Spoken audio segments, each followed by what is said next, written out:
That reservation doesn't exist. I don't know where you got that confirmation number, but it didn't come from this hotel. Security is already on the way." Roger Stahl said it loud enough for the entire lobby to hear. Naomi Pierce did not flinch. She stood at the reception desk of the Alderton Chicago with her 9-year-old daughter at her hip and a printed confirmation email on her phone screen. Gold letterhead, booking reference number, the words Presidential Suite, April 12th, Party of 2, confirmed in clean black type. She had made the reservation 11 weeks ago. She had paid the deposit from her own account. She had not told her assistant. She had not told her office. She had cleared her Saturday the way surgeons clear an operating schedule. Everything moved, nothing rescheduled, no exceptions. This was Sofia's birthday, only Sofia. The April light came through the tall glass facade of the Alderton in long, pale bands. It was 11:14 in the morning. The lobby smelled of white tea and cut tulips. A pianist in the corner played something unhurried. Luggage carts moved silently across marble. Everything in the room cost more than it looked, which was saying something. Naomi had dressed simply, dark trousers, a soft gray wool coat, low block heels, small gold studs at her ears, the same ones she wore every day, the ones her mother had given her when she passed the bar 20 years ago. No designer logo visible anywhere on her body. No car service had dropped her off. She had taken a cab from the train station because Sofia liked watching the city go by from a regular cab window and had said so 3 times on the phone the week before. Sofia wore a lavender dress she had chosen herself and a headband with a small bow. She was carrying a stuffed rabbit named Gerald, who had been everywhere with her for 6 years and had the ears to prove it. They had come through the revolving door at 11:09. A young desk agent named Tasha had looked up with a real smile, the kind that starts in the eyes. She had taken Naomi's name, found the reservation in under 4 seconds, and was already reaching for the key packet when Roger Stahl appeared from the back office. He had been briefing 2 staff members on something. He had been laughing. The laugh stopped the moment he saw Naomi. He was tall, polished in the way of men who have spent decades inside luxury properties and have begun to mistake the setting for their own identity.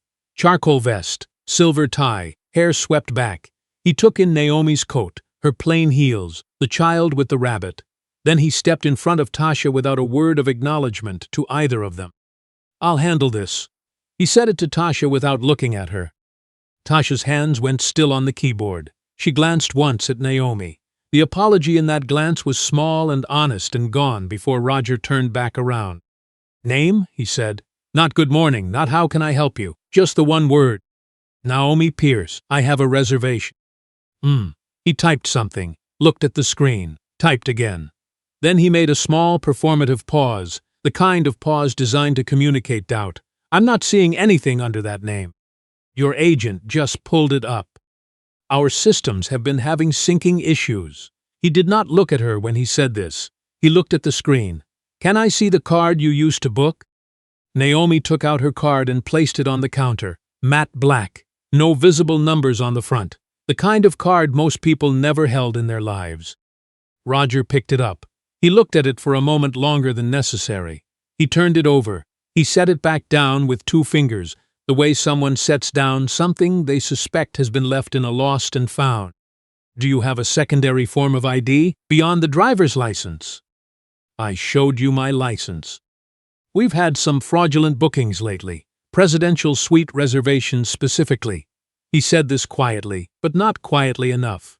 A couple checking out 2 feet away paused with their bags. "I'm sure you understand. We have to be thorough." Sofia tugged at Naomi's sleeve. Her voice was small and confused. "Mommy, what's fraudulent?" Naomi squeezed her daughter's hand twice, a signal they had since Sofia was 4. It meant, "I've got you, we are okay." She produced her passport from her bag without being asked. She placed it open on the counter. Roger looked at it. He nodded once, not in satisfaction, but in the way of a man who has decided the outcome and is building backward from it. He handed the passport back without touching it with his hands. He slid it across the marble with 1 finger. "Mrs. Pierce, I have to be transparent with you. There's a note in our system flagging this booking for manual review. That's why it was held. We can't release the suite without authorization from corporate." Your agent had no flag when she pulled it up. Different access levels. He smiled. It was a very clean smile. These things are complicated, I'm sure you understand. He did not actually try to call corporate. He turned sideways and began typing at the desk, with the body language of a man wrapping something up. Naomi did not move. "Sir," she said, "I have a confirmation. I have a paid deposit. Today is my daughter's birthday. I would like our room." "And I would like to give it to you," he said, not looking up. "As soon as we resolve the verification issue. In the meantime, I can offer you 2 seats in the lobby lounge." The lobby lounge. Complimentary sparkling water while you wait. Sofia looked up at the lobby lounge. It was a row of low chairs near the door, facing the street. A man was sleeping in one of them with his coat over his face. Sofia looked back at her mother. "Is that where we're sitting for my birthday?" she whispered. Naomi's jaw tightened. One time, she made it disappear before Sofia could read it. A woman at the adjacent desk, mid-40s, laptop bag over her shoulder, the careful stillness of someone who works in law, had stopped moving. She was looking at the exchange with the fixed attention of a person who has seen this version of a story before and hoped she was wrong about it. Her name was Audrey Fleming. She was a partner at a firm 3 floors up in the building next door. She had been checking out from a business trip. She did not put her phone away. She tilted it, very slightly, upward. Naomi set her conference bag on the desk and took out a folder. She removed the printed confirmation, the original booking receipt, and the deposit transaction record. She lined them up on the counter in a row, the way you place documents before a court. Roger looked at them. He looked at them the way some people look at evidence, searching for a flaw they can use to dismiss the whole. "Our third-party booking portal sometimes sends these automatically, even when a reservation doesn't finalize on our end," he said. "It's a known glitch." "That email came from your domain," Naomi said. "Sent by your reservation department." "I understand it looks that way." "It does not look that way, that is what it is." Roger's smile got thinner. He picked up the desk phone. He held it against his shoulder without dialing. "Mrs. Pierce, I'm going to need you to step back from the desk while I make this call. You're holding up the line." There was no line. There was no one behind her. Sofia shifted the rabbit from one arm to the other. She was watching Roger's face with the concentrated attention of a child trying to understand something the adults were not explaining clearly. "Mommy," she said softly, "does he not want us here?" Roger did not look at the child. He had not looked at the child once. Naomi turned fully to face her daughter. She knelt down. She took both of Sofia's hands in hers. "We have a reservation," she said. "We paid for our room. We belong here as much as anyone in this lobby. Do you understand me?" Sofia nodded. She held Gerald a little tighter. Naomi stood back up. Roger had not moved. He was still holding the desk phone against his shoulder. Now he dialed. He hit the speaker button. The hold tone filled the space behind the desk. A security guard appeared from the corridor to the left. Then a second one, both in dark blazers, hotel insignia on the chest. They positioned themselves 10 feet behind Naomi with the casual authority of people who have been called but haven't yet been told the exact reason. The lobby went quiet in the particular way of expensive rooms when something uncomfortable begins to surface. Conversations didn't stop. Forks didn't clatter. People reduced, pulled inward, looked at their phones. Audrey Fleming did not look at her phone. Roger turned from the desk. He spoke in a voice that projected, just slightly, just enough. "Ma'am, I've contacted our security team because this reservation cannot be verified and you are refusing to step aside.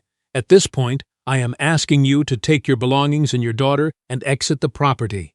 If you do not do so voluntarily, I will be asking these officers to assist you." The couple that had paused earlier had not moved on.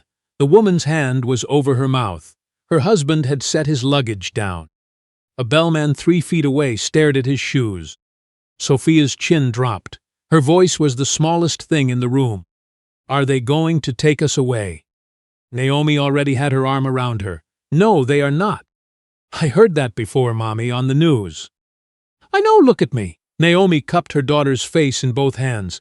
"You and I did nothing wrong. Some grown-ups make enormous mistakes. He is in the middle of one right now." Roger spoke again. His tone had changed. The polish had worn through, and what was underneath was not pleasant. "I'm going to give you one more opportunity, and then I'm going to involve Chicago PD, your choice." He said it the way a man says a thing when he believes the next step only goes one direction. He thought he knew which phone she would reach for. He thought she would call a friend, a relative, someone who could do nothing except listen. He thought the call would take 10 minutes and end with her leaving. He thought wrong.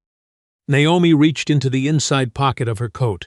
She took out a second phone, not the personal one she'd been holding, but a smaller one, plain black, the kind that holds exactly 3 contacts. She unlocked it with her thumbprint. She tapped a name at the top of the list. Roger watched. He laughed once, quiet and dry. "Calling your lawyer? Go ahead. This is private property." Naomi did not look at him. The line rang twice.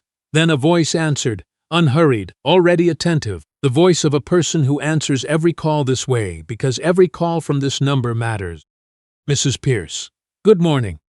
The lobby heard Miss Pierce clearly. Audrey Fleming's posture changed, just slightly, like someone recognizing a key change in a piece of music. Tasha at the desk looked up. The color shifted in her face. Roger did not hear it yet. "Sandra," Naomi said. Her voice was even. It was the voice of a woman who had testified in federal hearings and delivered verdicts that ended careers and signed papers that moved entire industries. "I'm at the Alderton Chicago. Put me on speaker. I need you to confirm for the individual in front of me exactly who I am and what my relationship is to this property." A brief pause on the other end. The kind of pause a professional takes before they change a room. "Of course." Sandra Kwan, Chief Operating Officer of Meridian Capital Partners, spoke into the lobby of the Alderton Chicago with perfect clarity. Naomi Pierce is Managing Partner and co-founder of Meridian Capital Partners. Meridian completed the acquisition of Alderton Hospitality Group 14 months ago. Miss Pierce holds a 43% controlling interest in the parent company of this hotel, and every property under its flag. She is, in the precise legal sense of the term, the owner of the building you are currently standing in, including the desk you are standing behind. The lobby did not exhale, it just stopped. 2 forks clinked from the restaurant down the hall, and then were silent. The security guard on the left took a very small step backward. Tasha sat down in her chair, not because she was told to, because her legs required it. Roger's face went through 3 changes in under 4 seconds. The smile went first, then the color, then whatever it was he had been so certain of. Miss Pierce, I had no idea that." "That is the point," Naomi said. She did not raise her voice. She did not need to. "You did not know who I was. You had no idea. And that was enough for you to tell my daughter that she didn't belong here on her birthday." She paused. Let the sentence stand by itself. "That was enough for you to call hotel security on 2 paying guests who were standing quietly at a reception desk." Roger's mouth opened and closed. "I was following protocol for." "There is no protocol at Alderton that authorizes humiliating a child. There is no protocol here that authorizes accusing a guest of fraud without a single piece of evidence. You invented that protocol the moment you decided what we were based on how we looked. You will not be inventing protocol for this company anymore." She spoke into the phone without lifting it. "Sandra, HR now." Already dialing. A second voice joined the call, measured, female. "This is Renee Batts, Chief People Officer at Meridian. Miss Pierce, I have you on a recorded line." "Renee, I'm at the Alderton Chicago. I want Roger Stahl's employment terminated effective immediately. For cause. No severance, system access revoked before he reaches the sidewalk. Loop legal." "Confirmed. I'm pulling his credentials now." Roger made a sound. "Mrs. Pierce, please. I have a family." His voice had lost its shape entirely. "I've been in hospitality for 18 years. I was protecting the property. I had no way of knowing." "You had every way," Naomi said. "You chose not to use any of them." She ended the call. She set the phone back in her coat pocket. She turned to Tasha, who was sitting behind the desk with her eyes very wide and very wet. "Is the presidential suite ready?" Tasha's voice came out small but steady. "Yes, ma'am, it's been ready since 9. "Good." Naomi turned back to Roger. "You'll wait here for HR. Don't go to your office. Don't touch the system. Roger sank into the chair behind the desk. Nobody had offered it to him. He found it anyway because his body needed something to hold him up. The security guards stepped back to the corridor. One of them caught the eye of the bellman. Neither of them spoke. Audrey Fleming lowered her phone. She stood still for a moment. Then she walked across the lobby. I filmed it, she said to Naomi quietly. All of it. From the moment he showed up, if you need it. Thank you, Naomi said. I'm a lawyer. Give me your card if you want it documented properly. Naomi smiled. The first real smile since they'd walked through the door. She gave Audrey her card. Audrey looked at it. Read the name and the title twice. Nodded once, the way people nod when the story has settled into the shape it was always going to take. Sofia was watching all of this with the gravity of a 9-year-old trying to hold more than 9 years of understanding. She looked at her mother. She looked at Gerald.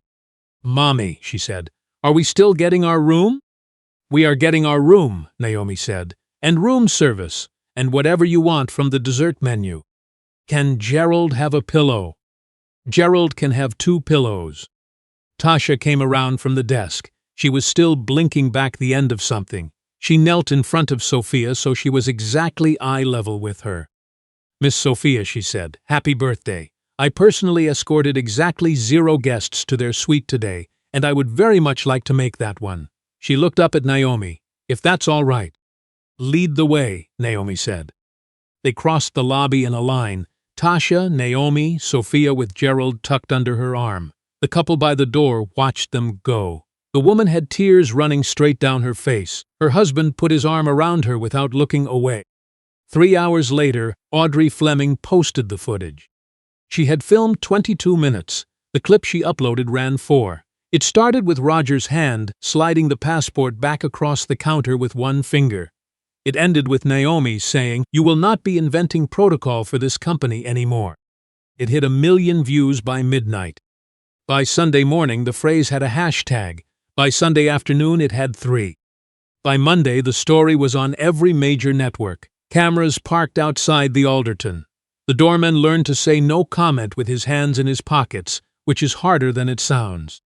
Inside Meridian Capital's Chicago headquarters, an operations audit ran around the clock. By Tuesday, it had surfaced a pattern. Roger Stahl had, in a prior property, been the subject of 3 complaints filed by guests of color over 7 years. All 3 had been settled quietly. All 3 had been classified as service disputes in the employee file. The prior ownership had treated them as a liability to be managed, not a problem to be solved.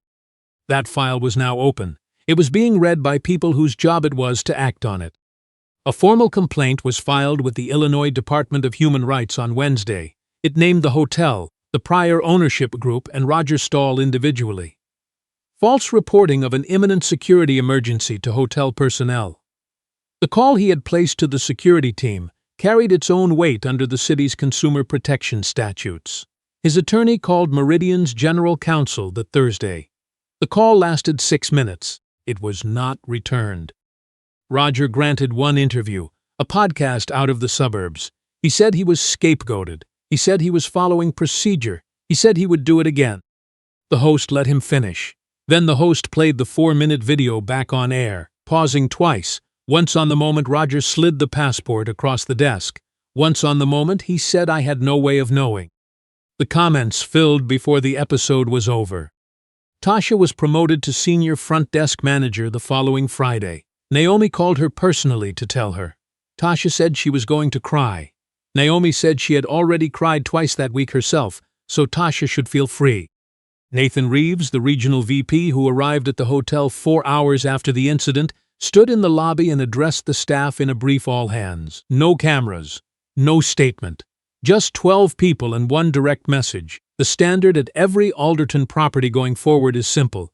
You treat every guest as if they own the building. Because sometimes they do. And even when they don't, it shouldn't matter.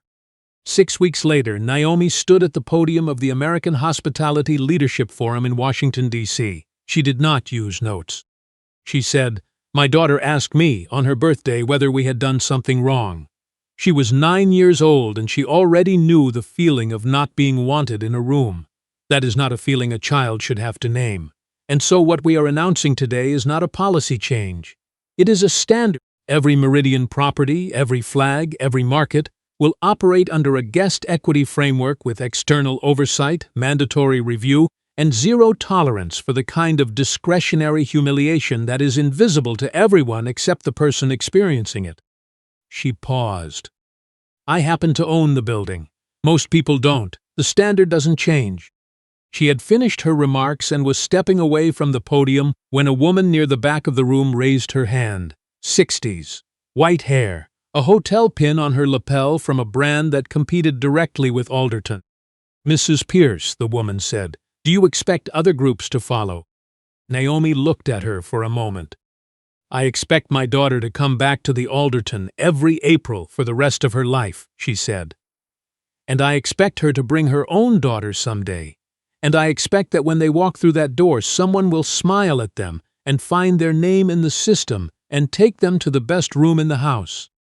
As for the rest of you, she said, looking out at the room, I think you already know what you're going to do. You're just waiting to see who moves first. 3 competing hospitality groups announced guest equity audits before the end of the month.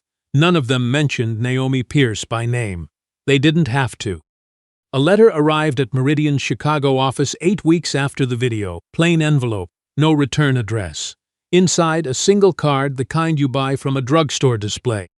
On the front, someone had written in careful ballpoint, my mother and I were turned away from a hotel in Memphis 6 years ago. I was 12. She told me our reservation was lost.